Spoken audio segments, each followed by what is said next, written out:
So, Eid Mubarak to everyone. After Eid, this is our first class. And actually, আমরা এভাবে ছুটিও পাইনি। And officially, যদি বলে, this is our lecture 11 of microeconomics, summer semester 2020.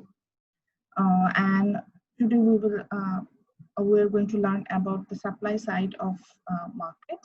So we are covering the chapter 4 from our reference book, which is given by Gregory Mankiw. আমাদের বইটা Google Classroom share করা আছে. If you don't have the PDF copy, then just go to our Google Classroom and collect it from there.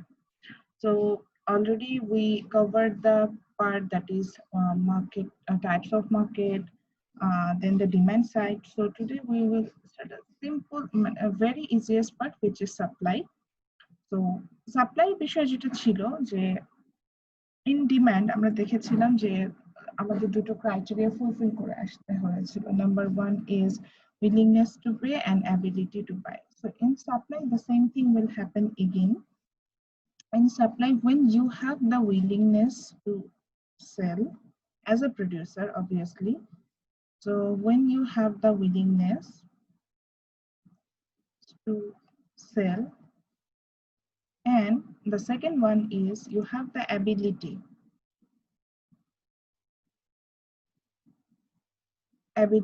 to produce,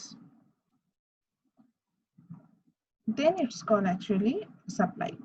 So আমাদের দুটো point আমাদের আসতে হবে. একটা হচ্ছে কি আমি যেটাকে বলছিলাম যে willingness to sell and ability to produce. So when from a producer end you have the willingness and ability to produce a product, then it's called actually supply.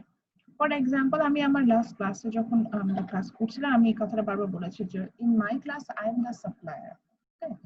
My classroom is a market, and in this market I am the supplier. Why I am the supplier? Because I have the willingness to give the I have the willingness to deliver the lecture, and I have the ability to deliver whatever information you want. So এই যে আমার দুটো যখন criteria আমি fulfil করছি তখন এটাকে আমি বলতে পারছি supply. As a producer end থেকে আমাদের এটা চিন্তা করতে হবে, which means আমি আপনি হচ্ছে গিয়ে একটা এক্সাম্পল দিতে পারি, মানে এটা সার্ভিসের ক্ষেত্রে হবে, এটা গুডসের ক্ষেত্রে হবে। এটাই বলতে চাচ্ছেন যে আমি গুডসের ক্ষেত্রেও যদি বলি যে আমার হচ্ছে গিয়ে উইলিংনেস আছে তৈরি, মানে আমি গুডসটা সেল করার আমার যে প্রাইস আমি সেল করতে যাব, I have the willingness to sell the product at that price and I have the ability, মানে আমার অ্যাবিলিটিও থাকতে হবে to producing that one, আমি এই জিনিসটাকে প্রডিউস করতে পারবো। তখন সেটাকে আমি হচ্ছে গিয়ে কিন্তু আপনার বলবো যে দিস ইজ কল্ড সাপ্লাই। যেমন আমি একটা রিয়েল লাইফ এক্সাম্পল ধরে নিচ্ছি যে একজন ফার্মার আছেন। তো দ্যাট ফার্মার ধরে নিলাম যে সেই ফার্মারটা প্রডিউস করছেন হচ্ছে গিয়ে সাপোজ কি বলবো সুগার ক্যান, আপনার আখ যেটাকে বলছে সুগার ক্যান প্রডিউস করছে। তো এখন দেখা গেল যে সুগার ক্যান সে ভালো মতো প্রডিউস করেছে, তার দুটো জমিতে সে সুগার ক্যান প্রডিউস করলো। তো তার মানে কি তার অ্যাবিলিটি টু প্রডিউস এটা অলরেডি আছে। এখন দেখা গেল যে সুগার ক্যান প্রডিউস করার পরে সেই বছর সুগার ক্যানের প্রাইস খুব পোর। উনি মার্কেটে গেলে উনি মার্কেটে যেয়ে দেখলো যে সুগার ক্যানের প্রাইস খুবই পোর। উনি দেখলো যে ধরেন পার সুগার ক্যান খুব তার প্রোডাকশন কস্টই হয়তো 20 টাকা, কিন্তু সুগার ক্যান গুলো সেল হচ্ছে ধরেন 10 টাকা। So he doesn't want to sell those sugar cane at that price. So দেখেন সে কিন্তু মার্কেটে তার প্রোডাক্টটা নিয়েও গেছে, আমি বলছি যেটা যে ধরেন লোকাল মার্কেটে, কিন্তু সেখানে যাওয়ার পর সে যখন দেখলো যে এই প্রাইসে সে আসলে এগ্রি না সেল করতে, সে কিন্তু সেল করলো না। This is not supply, because yes he has the ability to produce but he doesn't have the willingness to sell that product at a given price. So এটা কিন্তু আমি সাপ্লাই বলতে পারবো না। আচ্ছা, সেকেন্ড আরেকটা আসে, আমি সেকেন্ড ধরেন ওই বছরে উনি যখন সুগার ক্যান দেখলো যে প্রডিউস করে ওনার লস হলো, সো উনি কি করলেন, উনি হচ্ছেন গিয়ে রাইস প্রোডাকশনে চলে গেল, আমি ধরলাম। So he produces rice and suppose ধরে নিলাম যে সে সেই বছর 40 কেজি হচ্ছে গিয়ে আপনার প্রোডাকশন পেয়েছে। এখন হি হ্যাজ দ্য অ্যাবিলিটি, কিন্তু দেখা গেল যে উনি ওনার যে ফ্যামিলির তো একটা ডিমান্ড আছে, ফ্যামিলি দেখা যাচ্ছে যে যে রাইসটা সে প্রডিউস করেছে এটা বাসার জন্য রেখে তার কাছে সেল করার মতো কোনো আইটেম নাই। সো এই যে এখন যদি নিজের জন্য প্রডিউস করলো, এটাকেও কিন্তু আমি সাপ্লাই বলতে পারবো। এখন ধরলাম সেম ফার্মারই নেক্সট ইয়ার আবার রাইস প্রোডাকশনে গেল এবং সেখানে দেখলো যে সেই বছর প্রাইস অনেক বেশি, ওনার প্রোডাকশন অনেক হাই হয়েছে, উনি মার্কেটে ওই দামে প্রোডাক্টটা সেল করে দিল। এই যে যখন ফার্মার মার্কেটের প্রাইসের সাথে এগ্রি করলো এবং হচ্ছে গিয়ে সে প্রোডাক্টটা তৈরিও করলো, তখন সেটাকে আমি বলবো হচ্ছে গিয়ে supply. That means from the producer end, when you have the willingness and ability to sell that product, আবার বলছে when you have the willingness and ability to sell that product, then it's called supply. আমার দুটোই থাকতে হবে, অর্থাৎ আমার উইলিংনেসও থাকতে হবে, আমার অ্যাবিলিটি টু সেল মানে আমি প্রোডাক্টটা যে সেল করার মতো ক্ষমতা রাখি সেটাও কিন্তু আমার বোথ এন্ড থেকে থাকতে হবে, তাই আমি এটাকে সাপ্লাই বলতে পারবো। যেমন আমি আমার ক্লাসের কথা বলছিলাম যে ইন মাই ক্লাস, আচ্ছা why the number of participant is very poor today? আমি খুব অল্প স্টুডেন্ট দেখতে পাচ্ছি, কেন? মানে একদমই অল্প। কোনো কি মানে আজকে কারো সমস্যা সবার, না ক্লাস টাইমে কোনো প্রবলেম হয়েছে, নাকি ক্লাস যে হচ্ছে এটা জানেন না আপনারা? সিয়ার কোনো মানে প্রবলেম আছে? আমাকে তো কিছু জানায়নি। আচ্ছা, না মানে এত কম পার্টিসিপেন্ট তো থাকে না, তারা 21 জন 22 জন সবসময়ই থাকেন। সো 30 স্টুডেন্টের একটা সেকশনে যদি মাত্র 13 জন এখন এট এ টাইম প্রেজেন্ট থাকেন। আসসালামু আলাইকুম ম্যাম। ওয়ালাইকুম আসসালাম। সো একটু জানার বিষয় যে বাকি। জি স্যার। ম্যাম ঈদ মুবারক, ভালো আছেন? হ্যাঁ আমি ভালো আছি আলহামদুলিল্লাহ। সকালে খুব হেডেক ছিল, আমি খুব চিন্তায় ছিলাম যে আমি আজকে ক্লাস নিতে পারবো, আলহামদুলিল্লাহ এখন ভালো লাগছে।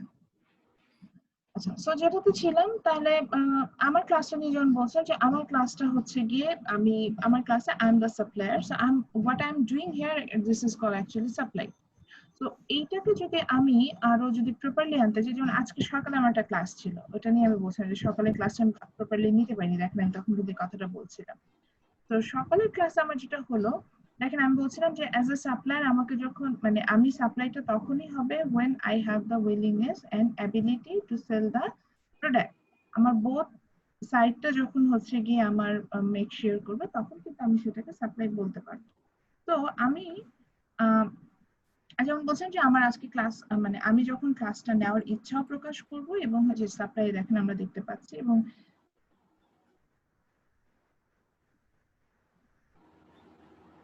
আচ্ছা আমরা সাপ্লাই দেখতে পাচ্ছি এবং আমি হচ্ছে বারবার আনমিউট হয়ে যাচ্ছেন কেউ একজন, কাইন্ডলি নিজেকে মিউট করেন।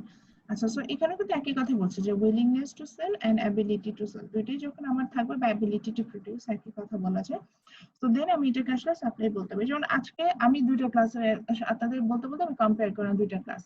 সকালের ক্লাস যেটা আমার ছিল, yes obviously I have the ability, আমি ক্লাস নেওয়ার অ্যাবিলিটি রাখি, ঠিক আছে। সরি আমার ভুল বলছি, উইলিংনেস টু সেল মানে আমার ক্লাস নেওয়ার ইচ্ছে কিন্তু আছে।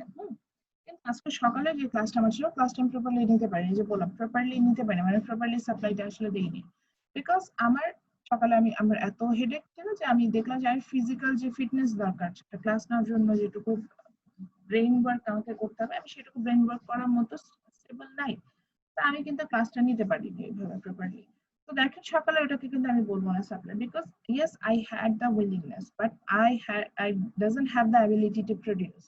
তো এই যে যখন আমার হচ্ছে না, যখন আমি অ্যাবিলিটিটা রাখছি না, তখন কিন্তু এটাকে সাপ্লাই বলতে পারি না। But now in this time if this is supply, because এখন আমার উইলিংনেস আছে এবং আমি অ্যাবিলিটিও রাখছি যে হ্যাঁ ক্লাসটা নেওয়ার মতো অ্যাবিলিটি আমার আছে, সো আমরা সেটা পারি। So now let's see the supply curve. Yeah, just like before in when we try to draw the supply curve. আচ্ছা তাহলে আমরা একটা খাতা নিব এবং খাতা নিয়ে কিন্তু খাতার উপর টাইটেল দিব হচ্ছে সাপ্লাই, সাপ্লাই দিয়ে যে জাস্ট দুটো পয়েন্ট লিখে রাখবো, willingness to sell and ability to produce. আচ্ছা এই দুটো পয়েন্ট লিখে তারপর আমরা সাপ্লাই কার্ভটা ড্র করব। So supply curve is the upward sloping curve, আমরা দেখতে পাচ্ছি আমাদের স্লাইডে। It's an upward sloping curve, and in y-axis we're showing the price and x-axis we're showing the quantity supplied, অর্থাৎ কতটুকু পরিমাণে আমি হচ্ছে গিয়ে প্রোডাক্ট সাপ্লাই করব, এটাই হচ্ছে গিয়ে আমার সাপ্লাই, আমি এটা দেখতে পাচ্ছি। আপনারা যদি বলেন এটা ড্র করা যায়, এটা ড্র করা খুবই সোজা। তো আমরা যেটা করব সেটা হচ্ছে গিয়ে নর্মালি এখন থেকে বলছিলাম যে এই সাপ্লাই কার্ভটা ড্র করা সোজা, জাস্ট আমরা এক্স অ্যাক্সিস নিলাম, দেন ওয়াই অ্যাক্সিস নিলাম, দেন হচ্ছে গিয়ে যে কোনো একটা আপওয়ার্ড স্লোপিং কার্ভ আঁকবো, উপরের দিকে আঁকছি। এটা আপওয়ার্ড স্লোপিংটাকে আমরা পজিটিভ স্লোপও বলতে পারি। আপওয়ার্ড স্লোপিং কার্ভ ড্র করে ফেললাম, দেন এখান থেকে র্যান্ডম কিছু পয়েন্ট সিলেক্ট করে নিচ্ছি। আমি আমার মতো করে র্যান্ডম একটা পয়েন্ট সিলেক্ট করছি। আগে পয়েন্ট সিলেক্ট করবেন, দেন সেখান থেকে কোয়ান্টিটি এন্ড প্রাইস বের করবেন। তো আমি র্যান্ডম কিছু পয়েন্ট সিলেক্ট করলাম, দুটো পয়েন্ট নিচ্ছি, র্যান্ডম দুটো পয়েন্ট নিচ্ছি।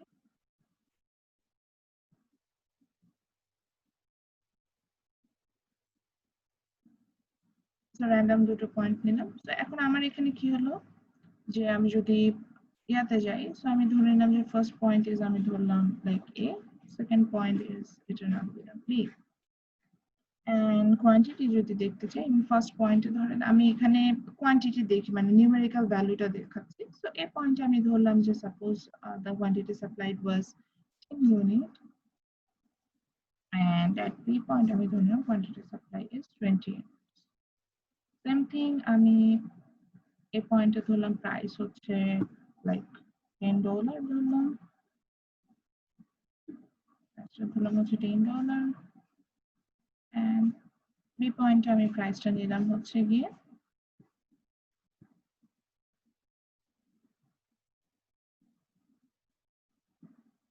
$5. তো দ্যাটস ইট। এখন দেখেন এখানে আমি যেটা দেখাতে যাচ্ছিলাম যে যখন আমি সাপ্লাই কার্ভ ড্র করছি, আমি বলছি it's a upward sloping curve, উপরের দিকে যাচ্ছে, এটাকে আমরা upward, UPWARD, upward sloping curve বলি, মানে পজিটিভ স্লোপ বলি। পজিটিভ স্লোপ বলতে কি বোঝো? পজিটিভ স্লোপ বলতে বোঝো সম্পর্কটাই পজিটিভ।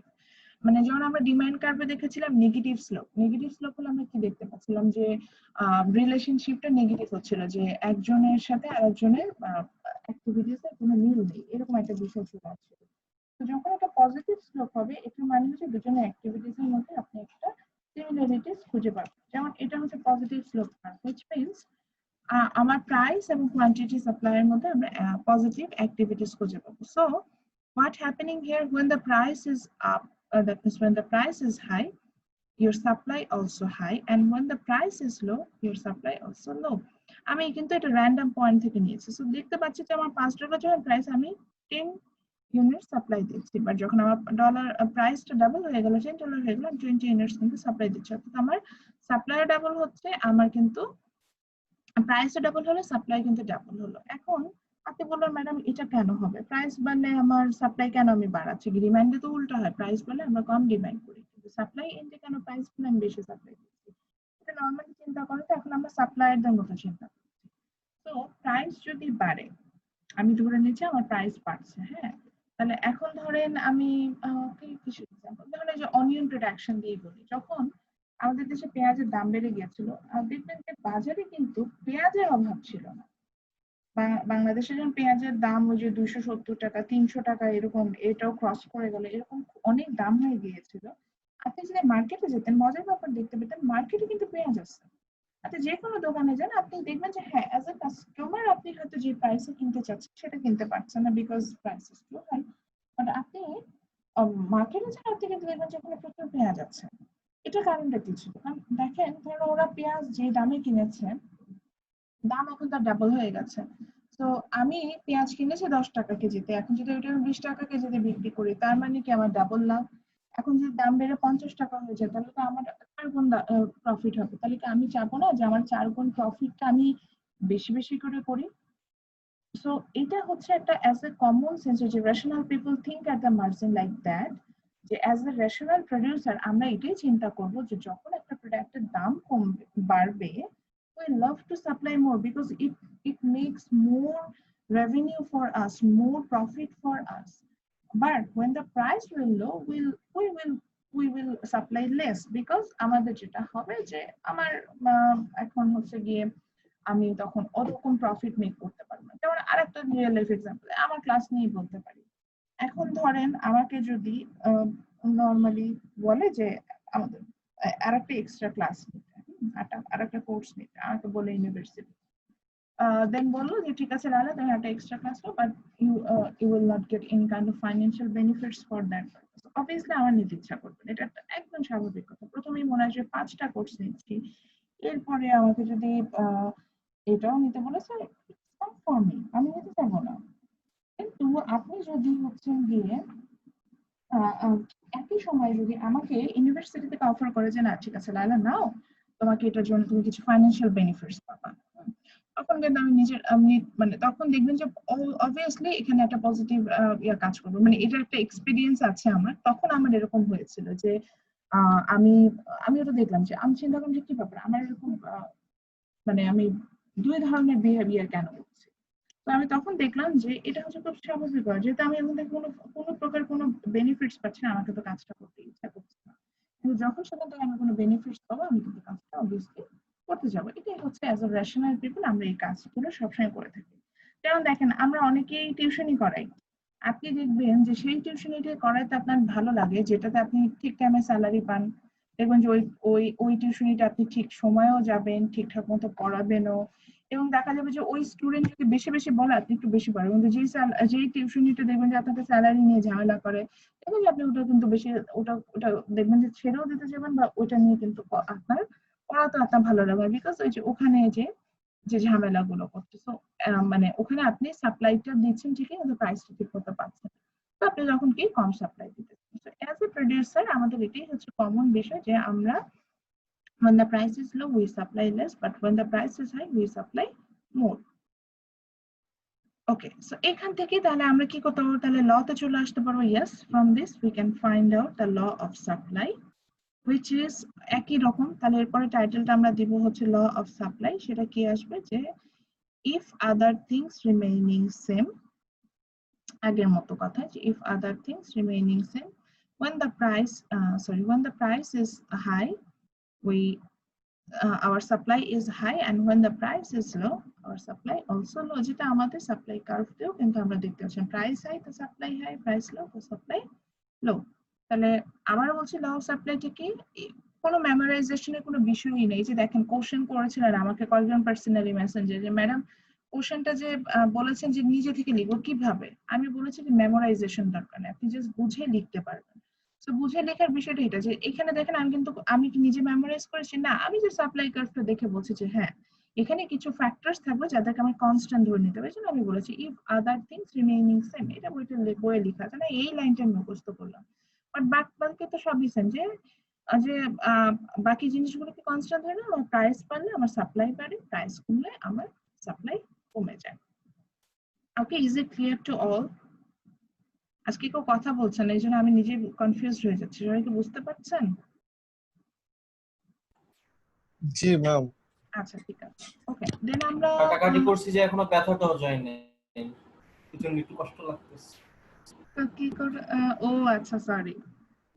আচ্ছা এবার চলে আসি যে এই যে কথাগুলো বলছিলাম যে আদার থিংস রিমেইনিং সেম, কোনগুলোর জন্য হচ্ছে কি আমাদের আসলে হচ্ছে আপনার সাপ্লাই কার্ভটা যে কোন বিষয়গুলোকে আমরা কনস্ট্যান্ট ধরে নিচ্ছি, জাস্ট লাইক দ্য ডিমান্ড। আমরা ডিমান্ডে দেখেছিলাম যে প্রাইসের সাথে নেগেটিভ রিলেশনশিপ, প্রাইস পেলে আমরা সাধারণত কম ডিমান্ড করি, প্রাইস কমলে আমরা হচ্ছে কি বেশি ডিমান্ড, আর হচ্ছে গিয়ে প্রাইস কমলে আমরা বেশি ডিমান্ড করি। এই যে নেগেটিভ রিলেশনশিপটা আমরা যেটা দেখতে পেয়েছিলাম সেটাই দেখছো। সো একইভাবে সাপ্লাই ক্ষেত্রে আমরা দেখলাম পজিটিভ রিলেশনশিপ। তো এই যদি আমি প্রাইসটাকে কনস্ট্যান্ট ধরে নিই, অর্থাৎ প্রাইসটাকে যদি আমি মেজার না করি, তাহলে আর there are some factors for which purpose your supply curve will change. তো আমরা আগে সেই সাপ্লাই কার্ভের শিফটটা তাহলে একটু দেখি যে কিভাবে আসলে সাপ্লাই কার্ভটা চেঞ্জ হবে সেটা দেখবো। তারপরে হচ্ছে গিয়ে আমরা রিজন গুলো দেখবো। খুবই সোজা, সাপ্লাই ক্ষেত্রে রিজন গুলো খুব সোজা হয়। তো আমরা আগে ছবিটা এঁকে নিই। অবশ্যই সবাই আমার সাথে এখন আঁকবেন, তারপরে হচ্ছে গিয়ে আমরা চলে যাবো যে কিভাবে আসলে সাপ্লাই চেঞ্জটা হয়। তো আমি যে এখন যেটা ড্র করছি এই ফিগারের নেমটা হচ্ছে শিফট ইন সাপ্লাই কার্ভ।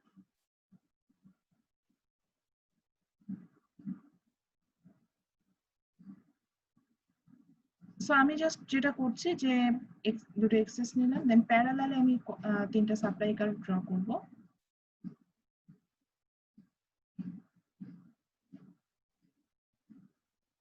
চেষ্টা করবেন যে আমি তো যেহেতু বোর্ডে ড্র করছি, আপনারা চেষ্টা করবেন যে বাসায় যখন যদি স্কেল থাকে কাছে, একটা স্কেল দিয়ে 3টা প্যারালাল সাপ্লাই কার্ভ ড্র করে নিলেই হবে।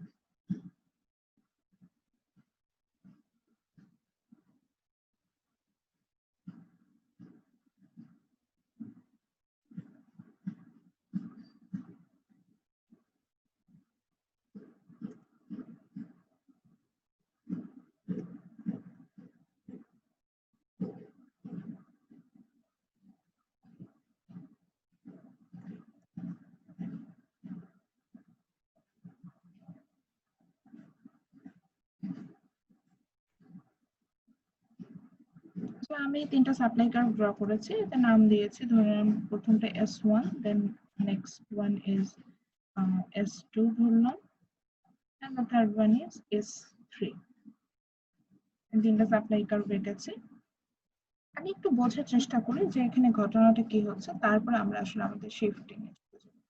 তো এটার জন্য আমি জাস্ট একইভাবে একটা র্যান্ডম একটা সিম্পল একটা প্রাইস নিচ্ছি, ধরে নিচ্ছি এখানে আমি যদি নিউমেরিক্যাল ভ্যালু ইউজ করি $10 একটা প্রাইস ধরে নিচ্ছি। $10 প্রাইসে আমি দেখছি যে আমার 3টা সাপ্লাই কার্ভে কি হচ্ছে। আমি দেখলাম $10 প্রাইসে আমি যখন সাপ্লাই কার্ভ প্রাইসটা দিলাম, এই $10 প্রাইসটা 3টা সাপ্লাই কার্ভকে পাস করে গেল। পাসিং পয়েন্ট থেকে আবার যে পয়েন্টে পাস করেছে সেখান থেকে কোয়ান্টিটিটা ফাইন্ড আউট করার চেষ্টা করছি। Let me use different colour, আপনাদের সুবিধা হবে বুঝতে।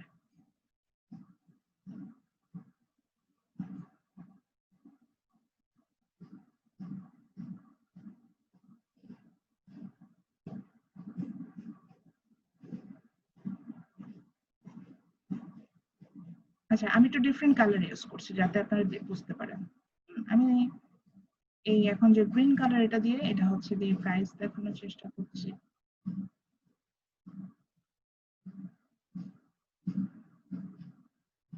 So this $10 price, it passes these supply of 3 different point. আমি সেই different point গুলোকে highlight করে দিলাম।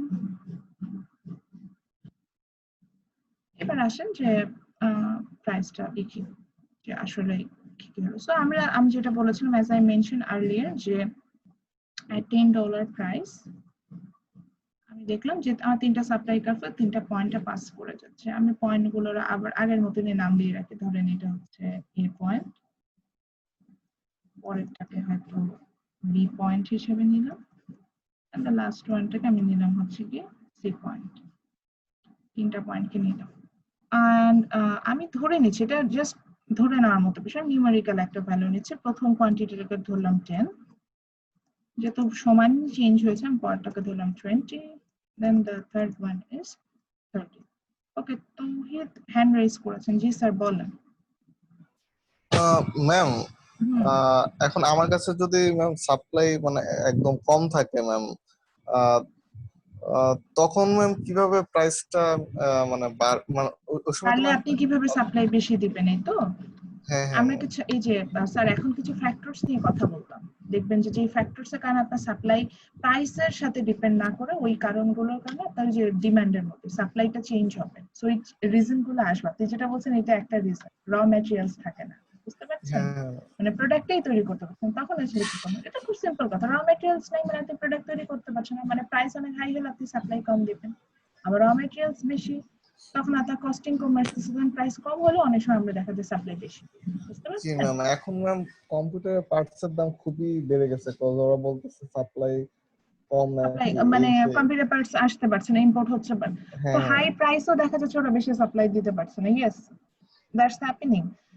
বাট এখন দেখেন, এখন কিন্তু হচ্ছে কি, তারপরে আবার আসে পিপি এর অনেক ডিমান্ড, কিন্তু আমরা এত সাপ্লাই দিতে পারছি না কারণ আমরা পিপি প্রোডাকশনই করতে পারছি না, আমাদের সেই র ম্যাটেরিয়ালস গুলো নাই। So yes, supply depends on the র ম্যাটেরিয়ালস, কস্ট অফ র ম্যাটেরিয়ালস। মানে র ম্যাটেরিয়ালস তো বলি না, আমরা একটা নাম দিয়েছিলাম যে ইনপুট, যে ফ্যাক্টরস অফ প্রোডাকশন যাদেরকে বলি, ইনপুটের প্রাইসটারও ফ্যাক্টরস অফ প্রোডাকশনের প্রাইসের উপর ডিপেন্ড করে। তো এটা যদি প্রাইস কম থাকে, বেশি থাকে, তাহলে আমি বেশি সাপ্লাই। আচ্ছা আসি এখন সাপ্লাই কার্ভে আমি যেটা দেখাতে চাচ্ছিলাম, দেখেন at $10 প্রাইস, সেম প্রাইসটা ছিল at $10 price when I add মানে S1 supply curve, the quantity is 10, from S2 the quantity is 20, and from S3 the quantity is 30. So what happening here actually, here at the same price, when I move to S1 to S2 or S1 to S3, অর্থাৎ when I move to rightward, বা যদি নাও বুঝে নিজের হাতটা দিয়ে দেখেন, ডান সাইডে যখন যাচ্ছি, রাইট ওয়ার্ডে যখন যাচ্ছি, আমার কি মনে হচ্ছে যে যখন আমি ডান দিকে যাচ্ছি তখন কি আমার সাপ্লাই মানে সেম প্রাইসে সাপ্লাই বাড়ছে না? So when I move to rightward, which means there is a increase in supply. আমি যখনই ডান সাইডে যাব, একটা সাপ্লাই কার্ভ থেকে ডান দিকে যাওয়া শুরু করব, তখনই সেখানে আমি বলবো ওখানে কি হচ্ছে, ইনক্রিজ হচ্ছে। সো S1 থেকে S2 তে গেলেও আমি এটাকে ইনক্রিজ বলবো, আবার S2 থেকে S3 তে গেলেও আমি ইনক্রিজ বলতে পারি। S1 থেকে S3 তে যাওয়া মানে যখন আমি ডান দিকে যাব সেম প্রাইসে আমি বলবো there is a increase in supply. আচ্ছা, তাহলে উল্টাটা কি দেখতে পাচ্ছি? উল্টো যদি দেখি তাহলে আমি যখন S3 থেকে S2 তে আসছি বা S2 থেকে S1 এ আসছি বা S3 থেকে S1 এ আসছি, যাই আসি না কেন, আমার সেম প্রাইসে কি কোয়ান্টিটি কমে যাচ্ছে না? আমি কম কোয়ান্টিটি পাচ্ছি না। So same thing when I move to leftward, বাম সাইডে যখন যাব, at the same price what we are doing, we supply less. So মানে আমার leftward-এ যাওয়া মানে হচ্ছে কি সেম প্রাইসে আমরা কম সাপ্লাই দিব, মানে এখানে ডিক্রিজ হচ্ছে। তাহলে আমরা এখান থেকে কি শিখলাম? আমরা এখান থেকে শিখলাম হচ্ছে, ও ফিগারের নামটা আমি লিখিনি, এখান থেকে আমরা বুঝলাম যে এই ফিগারটার নাম হচ্ছে শিফট ইন সাপ্লাই। তো এখান থেকে আমরা যেটা বুঝলাম যে সেটা হচ্ছে যে যখনই আমরা লেফট ওয়ার্ডে মুভ করব, যে আমরা রাইট ওয়ার্ডে মুভ করব, যে আমরা ডান সাইডে যাচ্ছি, তখন হচ্ছে গিয়ে আমরা দেখবো যে ওখানে supply at same price our supply বাড়ছে, that means there is an increase in supply. But when we move to the leftward at the same price, আমাদের যেটা হবে যে আমরা কিন্তু সেম প্রাইসে আমরা সাপ্লাই কম দেব, অর্থাৎ there is a decrease in supply। আচ্ছা, সো আমরা আমাদের তাহলে আবার স্লাইডে চলে যাই। স্লাইডটা আপনাদের সাথে আমি শেয়ার করাই হবে।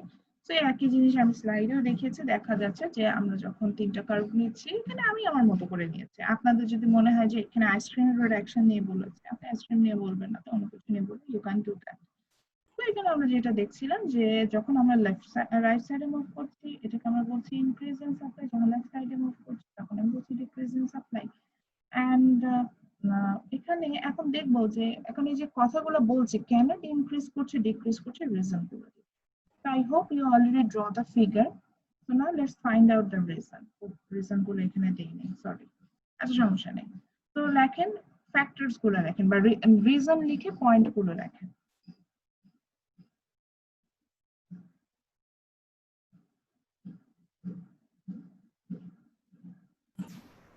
রিজন গুলো এটার কারণে প্রোডাক্টের কোয়ালিটিটা চেঞ্জ হয় না? অনেক ফ্যাক্টরস আছে, আমি ফ্যাক্টরস গুলো এখন দেখতে যাব। তো মানে অনেক কিছু আছে, মানে আপনি শুধু যে মানে আমি বলতেই পারবো না যে কি বলা যায় ওটাকে, মানে আমি অনেক ক্ষেত্রে না আসলে অনেক সময় দেখা যাবে যে আমি এক্সপেক্ট করছি যে আমার প্রোডাকশন এমন হবে, কিন্তু দেখা যাচ্ছে যে আমার শুধু এবং শুধুমাত্র আমি যেহেতু হচ্ছে গিয়ে মানে আদার্স ফ্যাক্টর গুলো চলে আসবে, এই কারণে আমার কোয়ালিটি ফল করতে পারে, প্যাকেজিং ফল হতে, প্যাকেজিং দিয়ে আমি চেঞ্জ করতে পারি, মানে অনেকগুলো ফ্যাক্টরস আছে। ফ্যাক্টরস গুলো দেখতে আসে। আমি তো বইয়ে চলে যাচ্ছি, যেহেতু এটা আমি স্লাইডে অ্যাড করি নাই। তো রিজন গুলো দেখি, রিজন গুলো কি হতে পারে। আমি প্রথম রিজনটা নিয়ে অলরেডি, যেহেতু আমাদের তৌহি জিজ্ঞাসা করছে, ওখানে আমরা অ্যান্সারও করেছিলাম। The first reason is that is the price of the যেটাকে আমি বলছিলাম যে price of the inputs, or আমি আরো ভালোভাবে যদি বলতে চাই, এটা হচ্ছে বলে হচ্ছে price of the raw materials, ঠিক আছে, বা price of the factors of production। তো আপনার একটা মানে যে রিজন গুলো আছে shift in supply curve, that means same price আমার দেখা যাবে যে সাপ্লাইটা মুভ করবে। এর রিজন গুলো যদি আমরা দেখতে যাই, প্রথম রিজন যেটা, এটা আমাদের বইই আছে, যে বই থেকেই নেওয়া, দেখেন ইভেন ছবিটা যেটা আমি এখানে ইউজ করেছি ওটা কিন্তু বই থেকে নেওয়া। সো আমরা যদি রিজন গুলো দেখতে যাই, তাহলে ফার্স্ট রিজনটা ওরা বলছে হচ্ছে কি, এটা আগের পেজে আছে। সো ফার্স্ট রিজন ওরা যেটা বলছে সেটা হচ্ছে গিয়ে যে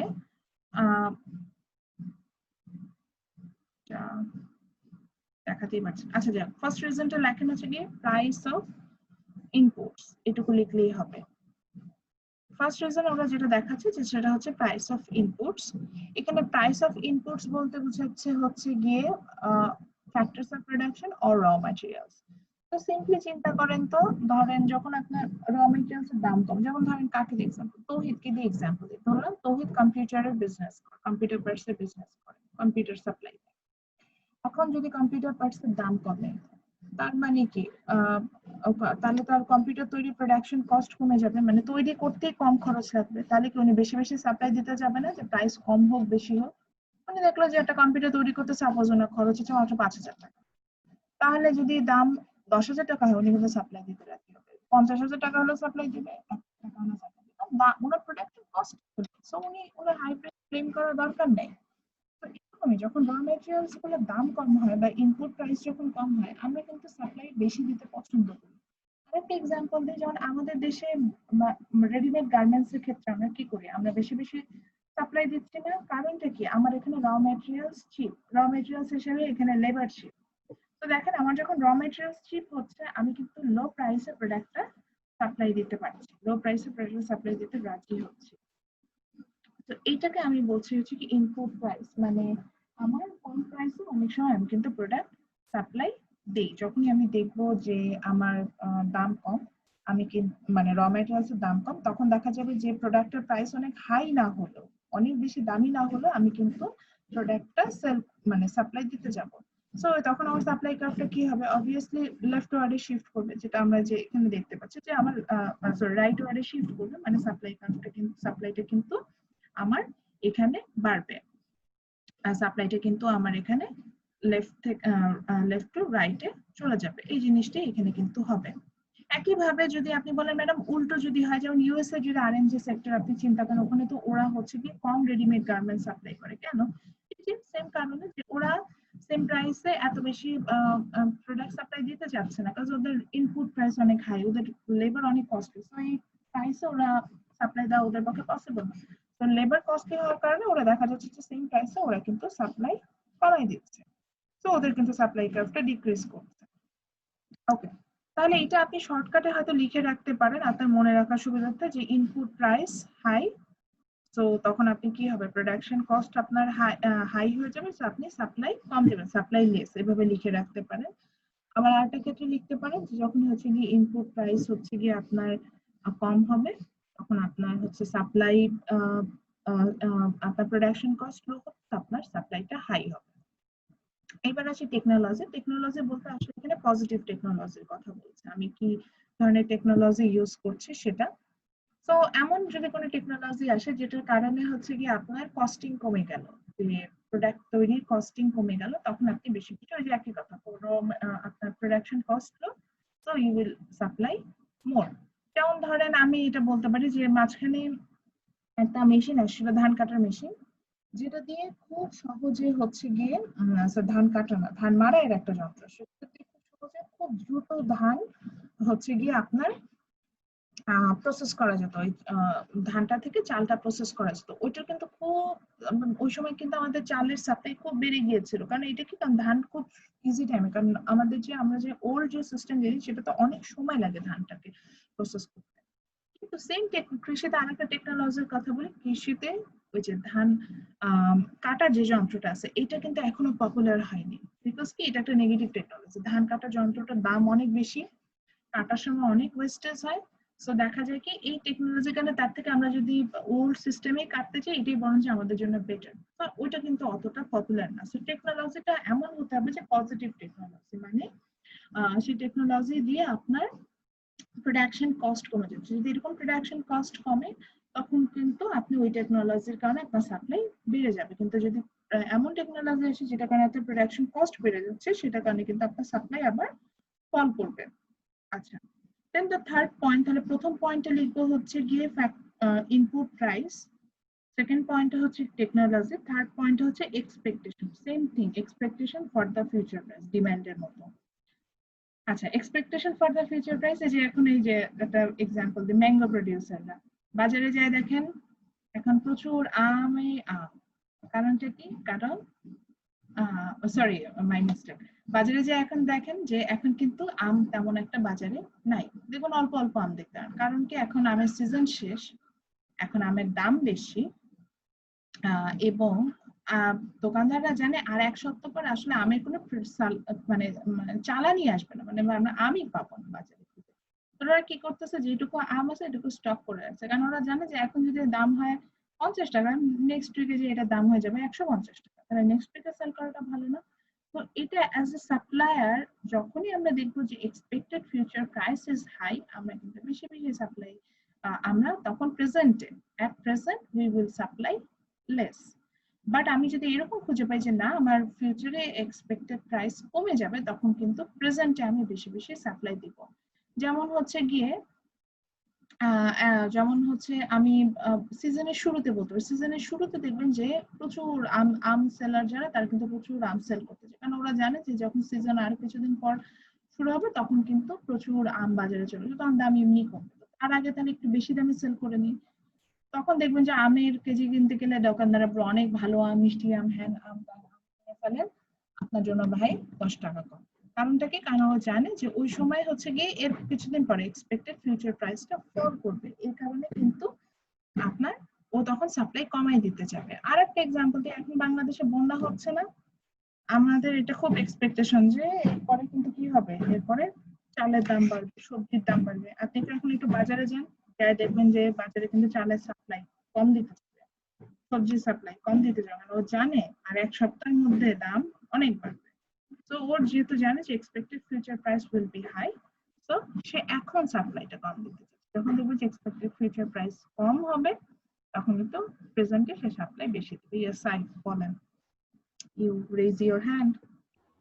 আর এটার সাথে তো ইথিক্স এর একটা কনফ্লিক্ট হওয়ার কথা। এখন বিজনেস এথিক্স নিয়ে যদি চিন্তা করেন সেটা টোটালি ডিফারেন্ট। আমি জাস্ট রেশনাল পিপলের থিঙ্কিংটা লেভেল থেকে বলছি কাজটা আসলে কি করে। আমাদের দেশে যেটা হয়, এটা আমাদের দেশে আরো বেশি হয়, এথিক্যালি তো আসলে এগুলো যায় না। দেখেন আমাদের দেশে যখন পেঁয়াজের কেজি 300 টাকা প্লাস হয়ে গিয়েছিল, আসলে কি আমাদের দেশে পেঁয়াজ 300 টাকা হওয়ার মতো সিচুয়েশন হয়েছিল? হয়নি কিন্তু। এবং ওই বছর কিন্তু আমাদের দেশে ইভেন পেঁয়াজ প্রোডাকশনও কম হয়নি। মজার ব্যাপার জানেন, ওই বছর আমাদের দেশে উল্টা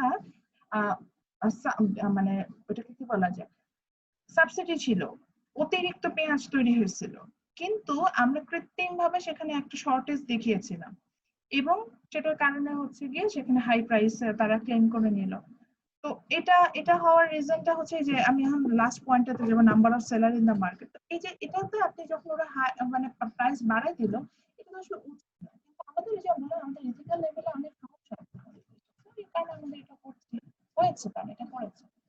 আচ্ছা এখন আসি, এই যে এতগুলো কথা বললাম, এগুলো কোনো কিছু বাংলাদেশে কাজ করে না, কোনো কিছু বাংলাদেশে কাজ করে না। কারণটা কি? যে লাস্ট রিজনটা দেখেন, লাস্ট রিজনটা কি বলছে? Number of seller in market. Yes, এই কারণটার কারণে আমাদের দেশে কোনো কিছু কাজ করে না, কারণ আমাদের দেশে এত এত সেলার, মানে পপুলেশন এত হাই যে প্রত্যেকটা প্রোডাক্টেরই দেখা যায় যে অনেক বেশি সেলার থাকে, একজন দুইজন না, অনেক অনেক বেশি সেলার, এত বেশি সেলার যে এই সেলারদেরকে গভর্নমেন্টের কন্ট্রোল করা পসিবল না। এই কারণে এক এক ধরনের প্রাইস ক্লেম করে। সো যে সময় দেখা যাচ্ছে যে প্রোডাক্টের দাম কমে যাওয়ার কথা, সেই সময় প্রোডাক্টের দাম না কমে উল্টা বেড়ে যাচ্ছে। যেমন পেঁয়াজের মার্কেটে যেটা করেছিল, পেঁয়াজের একটা 5টা বা 6টা বাংলাদেশের বড় ইম্পোর্টার আছে যারা মার্কেটটাকে কন্ট্রোল করে, এটা কিন্তু হওয়ার কথা না। তো তারা কি করেছে, তারা যখন দেখেছে যে ইন্ডিয়াতে পেঁয়াজের দাম বেড়ে গেছে, তারা কৃত্রিমভাবে পেঁয়াজটাকে স্টক করে ফেলেছে বাংলাদেশে। তো যখন পেঁয়াজটাকে স্টক করে ফেলেছে, ওই যে তখন সে নাম্বার অফ সেলার আমার মার্কেটে, তারা যেহেতু অল্প কয়েকজন, তারা নিজেরাই মার্কেটটাকে কন্ট্রোল করতে পারছে। তো সে মার্কেটটাকে কন্ট্রোল করে আর্টিফিশিয়ালি পেঁয়াজের দাম যেখানে হওয়ার কথা ধরেন 50 টাকা, সেটাকে বানিয়ে দিয়েছে 300 টাকা।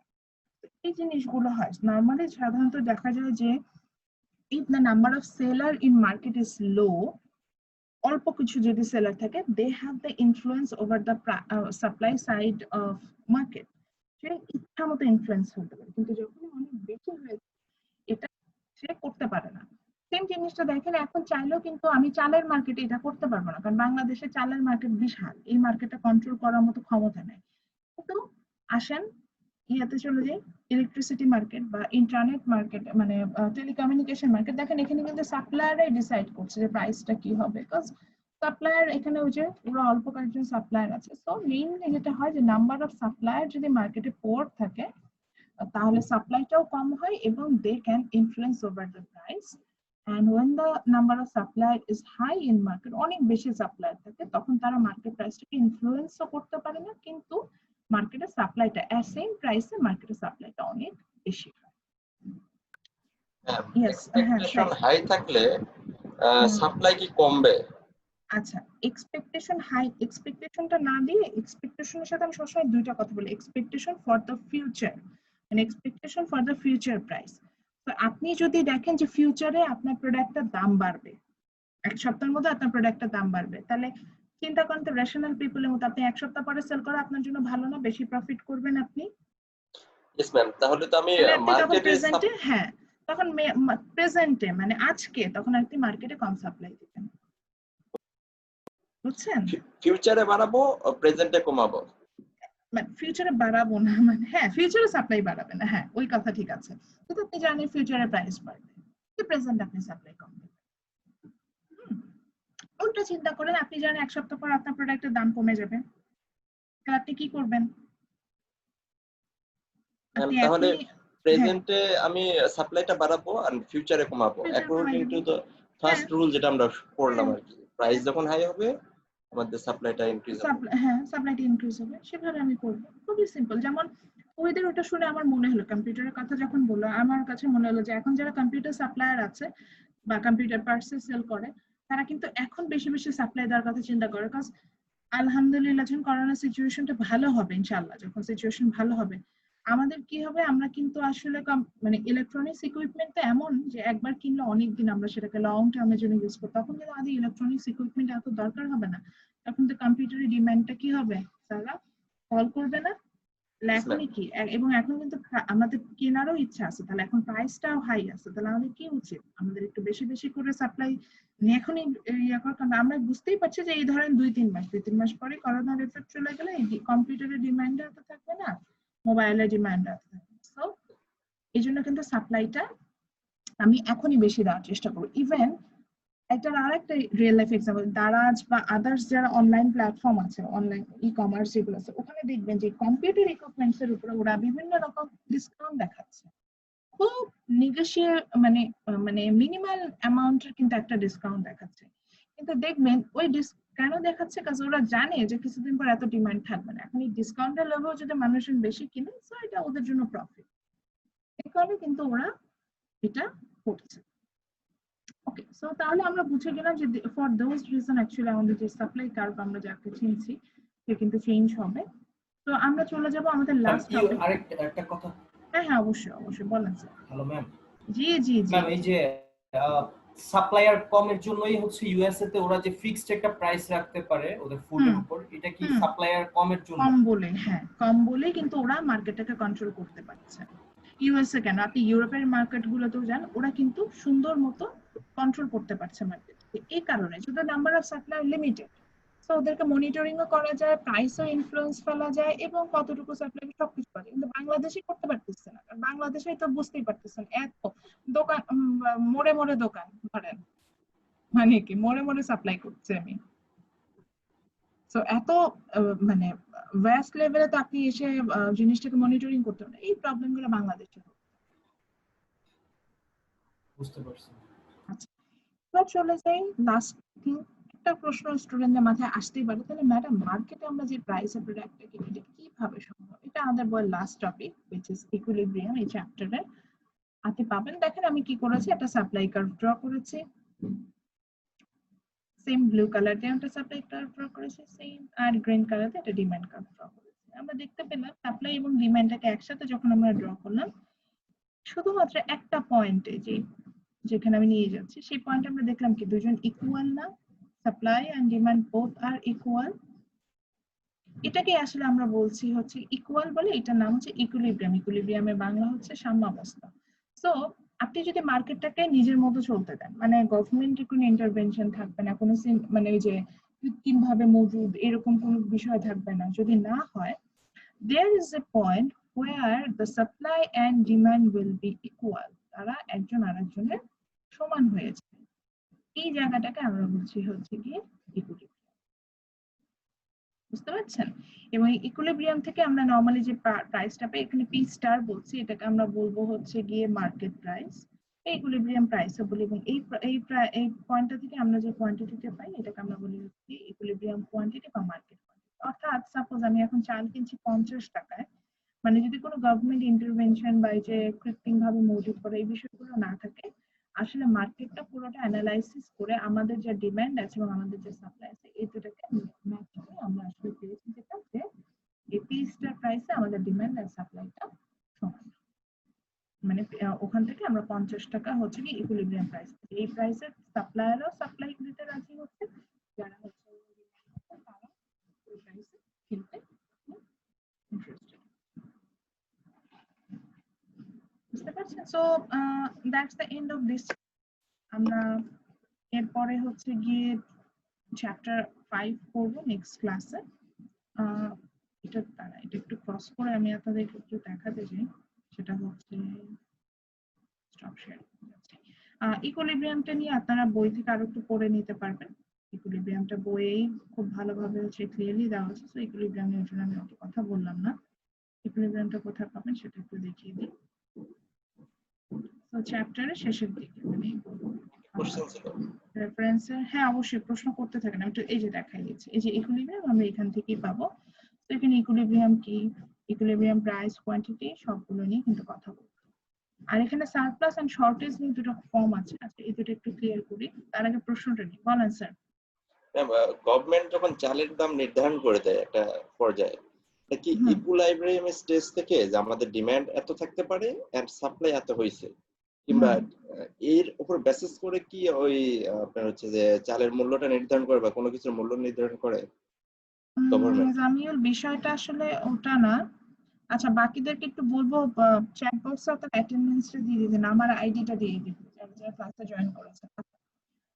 গভর্নমেন্ট আসলে ইকুইলিব্রিয়াম প্রাইসটার যখন প্রাইসটা ফিক্সড করে দেয়, এটা অনেকগুলো বেসিসে করে। যেমন ধরেন ইকুইলিব্রিয়ামটা হয়তো এমনও হতে পারে যে ওখানে যে প্রোডিউসারদের বেশ ভালো রকমের একটা প্রফিট হওয়ার পরে ইকুইলিব্রিয়ামটা রিচ করছে। এখন গভর্নমেন্ট দেখলো যে ওইটা থেকে একটু কম প্রফিট দিয়েও হচ্ছে গিয়ে একটা প্রাইস লঞ্চ করেছে, তখন হয়তো প্রাইসটা ফিক্সড করে দিতে পারে। গার্মেন্টস এর ক্ষেত্রে আমি এটা একটু বলি, গার্মেন্টস এর সাথে দেখবেন না মাঝে মধ্যে গভর্নমেন্ট নেগোসিয়েশনে বসে গার্মেন্টস ওনারদের সাথে, কারণ যখনই হচ্ছে কি লেবার মানে আমাদের যারা ওয়ার্কার আছেন তারা যখন প্রাইসটাকে হাই ক্লেম করে, যেমন স্যালারি বেশি চায়, তখন দেখবেন যে গভর্নমেন্ট নেগোসিয়েশন আসে, কারণ ওরা জানে যে এখন যে প্রাইসটা আসলে দিচ্ছে, যে স্যালারিটা আমার গার্মেন্টস থেকে প্রোভাইড করা আছে এর থেকে অনেক বেশি স্যালারি তারা দিতে পারে, কারণ হচ্ছে তারা এরকমই প্রফিট নিয়ে করছে। তো তখন দেখবেন গভর্নমেন্ট কিন্তু নিজে থেকে নেগোসিয়েশন আসে যে না তোমরা এই প্রাইস না একটু বেশি প্রাইসে মানে একটু বেশি স্যালারি দাও, এগুলো কিন্তু গভর্নমেন্ট করে। তো গভর্নমেন্ট আসলে প্রাইসটা ফিক্স করে দেয় হচ্ছে অনেকগুলো বেসিসের উপরে ডিপেন্ড করে। এখন যে সবসময় যে প্রফিট হবে তা অনেক সময় দেখা যাচ্ছে যে ইকুইলিব্রিয়ামের উপরে প্রাইস অনেক সময় দেয়, কারণ অনেক সময় দেখা যায় যে মার্কেট ফোর্সের কারণে তার একটা প্রোডাক্টের প্রাইস কম আসে, কিন্তু ওটার প্রাইস কিন্তু অতটা কম, কিন্তু সিচুয়েশন তো তখন দেখা যায় যে মার্কেটের উপরে প্রাইসে হয়তো গভর্নমেন্ট একটা প্রাইস ফিক্সড করে দিল, আপনার সেখানে অ্যাজ এ কনজিউমার আপনি হয়তো লস করছেন, কিন্তু অ্যাজ এ প্রোডিউসার তারা লস করছেন। তো এটা যে সবসময় যে ইকুইলিব্রিয়ামের উপরেই দিবে বা নিচে দিবে এমন কোনো কথা নেই, এটা সিচুয়েশনের উপর ডিপেন্ড করে। আচ্ছা একটু বলে নিই, যেটা হচ্ছে গিয়ে জাস্ট আপনার বইয়ের থেকে ক্লিয়ার হবেন, ইকুইলিব্রিয়ামের উপরে সিচুয়েশনটাকে আর ইকুইলিব্রিয়ামের নিচের সিচুয়েশনটাকে এটা একটু দেখেন। ইকুইলিব্রিয়ামের উপরে যে সিচুয়েশন যেটা আমরা দেখতে পাচ্ছি এটাকে আমরা বলছি হচ্ছে সারপ্লাস, আর নিচের সিচুয়েশনটাকে আমরা বলছি শর্টেজ। সারপ্লাসটা অ্যাকচুয়ালি কি, সারপ্লাস যখন হয় তখন দেখা যায় যে সেম প্রাইসে আমরা ধর ইকুইলিব্রিয়ামের উপরে যদি একটা, যেমন আমরা এই মার্কেটটা থেকে আমরা দেখতে আসলাম আইসক্রিম মার্কেটে, দ্য ইকুইলিব্রিয়াম প্রাইস ওয়াজ $2, এর উপরে একটা প্রাইস নিলাম 2.5, একটু বেশি প্রাইস নিলাম। তাহলে বেশি প্রাইসে কি হলো দেখেন, এই উপরের প্রাইসটাতে আমরা দেখতে পেলাম যে সাপ্লাই কার্ভকে আমার পাস করে গেল এই যে রেড ডট পয়েন্টে, ডিমান্ড কার্ভকে আমার পাস করে গেল এই যে এই রেড ডট পয়েন্টে। তো হাই প্রাইসে আমি কি করব স্যার, হাই প্রাইসে আমি কম ডিমান্ড করব না।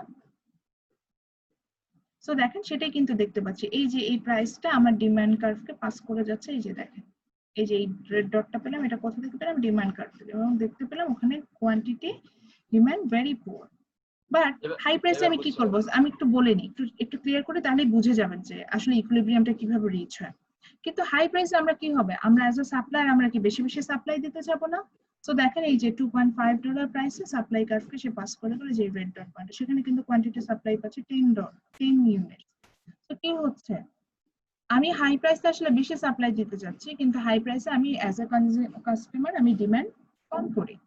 তো কি হচ্ছে, মার্কেটে বেশি প্রোডাক্ট চলে আসতেছে কিন্তু ডিমান্ড লো।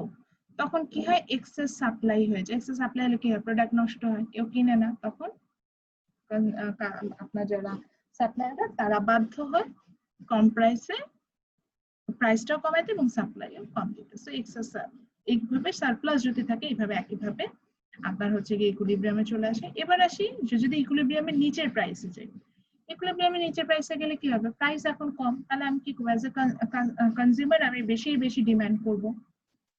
এটাই হচ্ছে, দেখতে পাচ্ছি at $1.5 প্রাইস আমি কিন্তু অনেক বেশি কোয়ান্টিটি ডিমান্ডটা আমার এই যে পাসিং পয়েন্ট থেকে পেলাম, কোয়ান্টিটি ডিমান্ডটা অনেক বেশি 10 ইউনিটস।